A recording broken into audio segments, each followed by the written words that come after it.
Salut, sunt fan 88. Suntem tot în 9 septembrie, la ora prânzului. Astăzi cred că s-a terminat școlile, cred că s-au închis deja la ora asta. Este bine. Copiii acum cred că s-au dus să doarmă, că au avut o zi lungă la careu, să-și ia bucătare, să-și ia cărțile cele mai mari. Și acum așteptăm să vină răcoarea mai mare, că ne-am speriat de vară. Cred că vara sperie, nu? Sperie. Vara la fel ca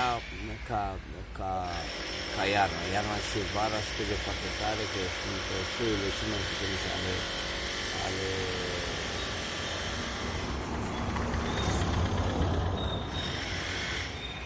ale anotimpului și anotimpul iarna, anotimpul vară.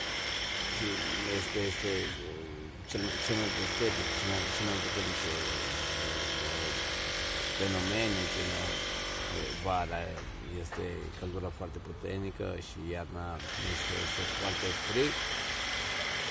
Acum ne pregătim și de frig, suntem pregătiți, nu suntem fricoși, nu suntem fricoși cu frigul, avem haine și așteptăm iarna să vină de repede, că se poate. Iarna, dacă o așteptăm cu drag, cu căldură, chiar dacă e frig. Este Crăciunul, este Revelionul și suntem cu toții acasă. Vara, când o așteptăm cu litoral, cu mare, cu apă, să ne scăldăm. Nu este nicio sărbătoare de vara. Nu cred că a fost odată Paștele în luna verii, a fost doar în primăvară. Este pe acolo, dar este ok. Iarna este sigur, Crăciunul, sigur, este iarna în prima lună și așteptăm cu toții sărbătorile de Crăciun să fie cât mai îmbelșugate. Mai avem timp, este timp, cred că belșug, nu? Belșug să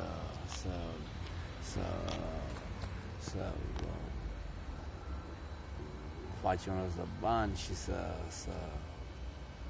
sărbătorim Crăciunul cum se poate mai bogat și să ne bucurăm de Crăciun și de colinde cu mulți bani și să primim colindătorii cu drag și nu cu frică că bate la ușă și că nu avem ce să ofere.